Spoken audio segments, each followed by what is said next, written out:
seriously, why would you ever buy a Seiko? Yes, I understand that they offer some amazing value for money in this affordable sector, and they offer unparalleled history in this budget category. However, I aim to prove my bold claim with this Samurai of the Seven Seas Seiko body.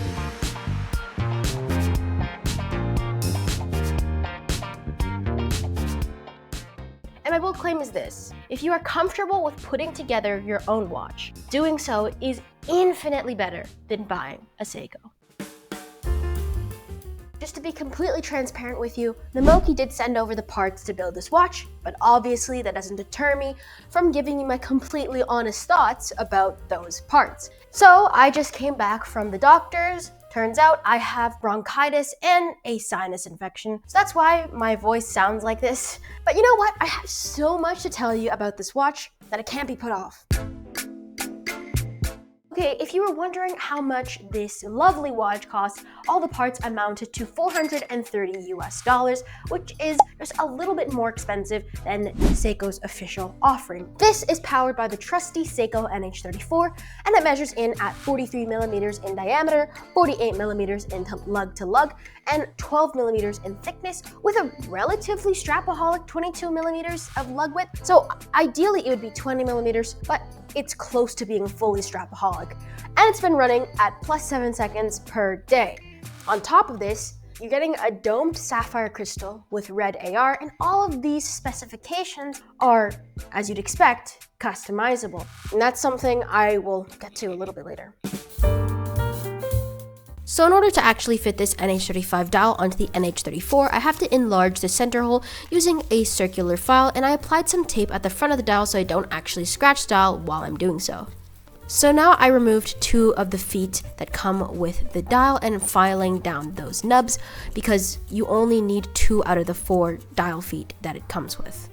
One of the most notoriously difficult parts about watch building is applying the hands. So what I recommend doing is getting the wooden dial that comes in the kit and applying some Rodico to the end of it to pick up the hands. Just for reference, you use the green side of the pusher for the GMT hand, the black side for the hour hand, the white for the minute hand, and the red for the seconds hand. After you're done applying the hand, then check for the alignment. So at 12 p.m., make sure that your GMT hand actually switches the date. So in this case, I actually didn't align the GMT hand correctly, so I had to take off the GMT hand and reapply it. Another thing to mention is that if you're taking off the handset like I'm doing here, please make sure to use the dial protector that the kit comes with. In this case, I didn't use it because I was a little bit lazy, but I think I actually scratched the dial, so please use it. So the biggest tip I can give you is just to be patient. This whole watch building process is supposed to be enjoyable, it's supposed to be fun, but it's not supposed to be a race. And trust me, if you treat it like a race, you're gonna break things and it's not gonna be fun. So unfortunately, I don't have any footage of me using the crystal press to apply this double dome sapphire crystal, but I'll definitely leave some of the tutorials I used in the description down below. So here I'm applying the glass bezel insert for this watch that looks absolutely beautiful.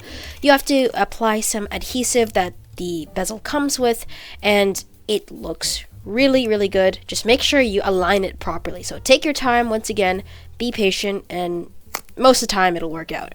Here's just a general rule of thumb. If you're unsure as to whether you're doing something correctly, please just watch a tutorial. Trust me, you'll thank me later. And this is what the bezel sounds like.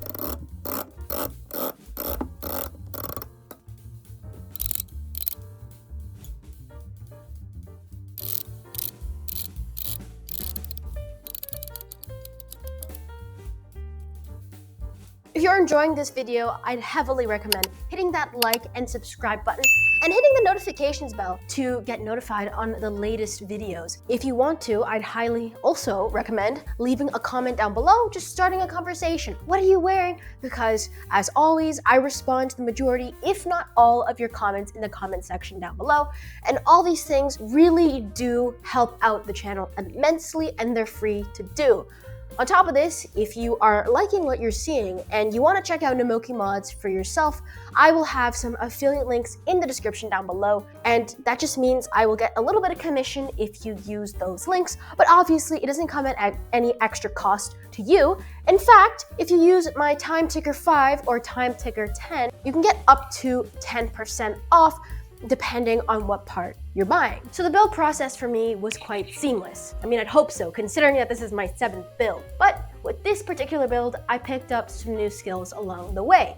I learned how to install a crystal and a bezel in this build. The only thing I would say I'm slightly disappointed about in terms of the build is the fact that I don't currently own a flathead screwdriver that would allow me to replace the rotor, and I have a replacement part. I'm surprised that Nemoki's watch building kit doesn't come with a flathead screwdriver that would enable me to do so.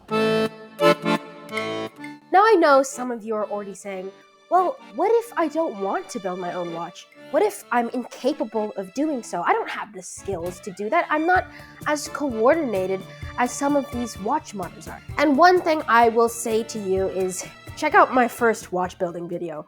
Oh no, no, let go. This is so frustrating. Oh my, yeah, that's very busy.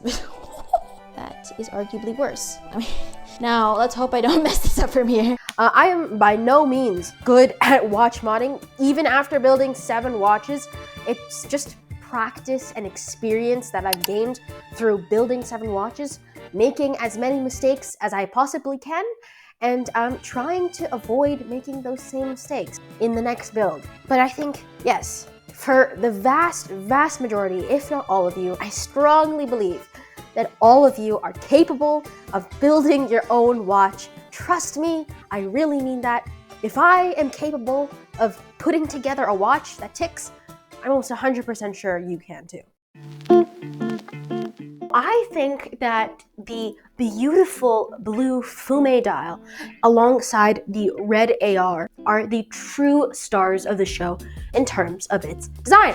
Now, I'd say that this watch is very reminiscent of a beach vacation in the sense that when you look out into the ocean, you can see that the beautiful blue water gradates into darker and different shades of blue. And this dial evokes that feeling, in my opinion.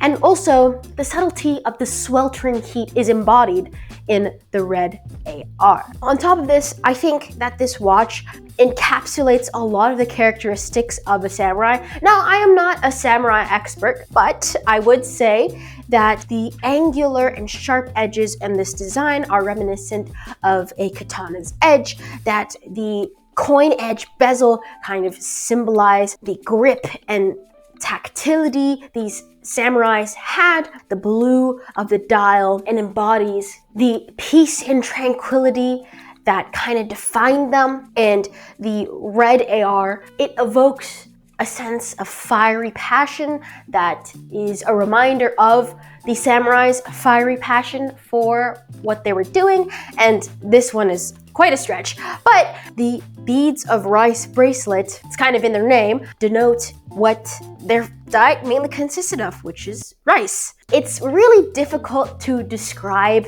this watch in its entirety, so I'm gonna let some of the B-roll do the talking. So one little, I'd say, owner's Easter egg for this watch is the distortion of this sapphire crystal. So because this is a double dome sapphire crystal, the moment that you turn it even slightly off axis, you'll be able to see that beautiful, beautiful distortion, especially when you're looking at the chapter rings numerals, because the distortion on this crystal actually enlarges those numerals. These sorts of Easter eggs, if you will, are, I just love them. Something about the nuance, it's something about the subtlety of all these different details that makes me really excited to talk about this watch. Obviously, because this is a Seiko mod, you can actually buy a few different bracelets for this watch. Just make sure it's 22 millimeters in lug width.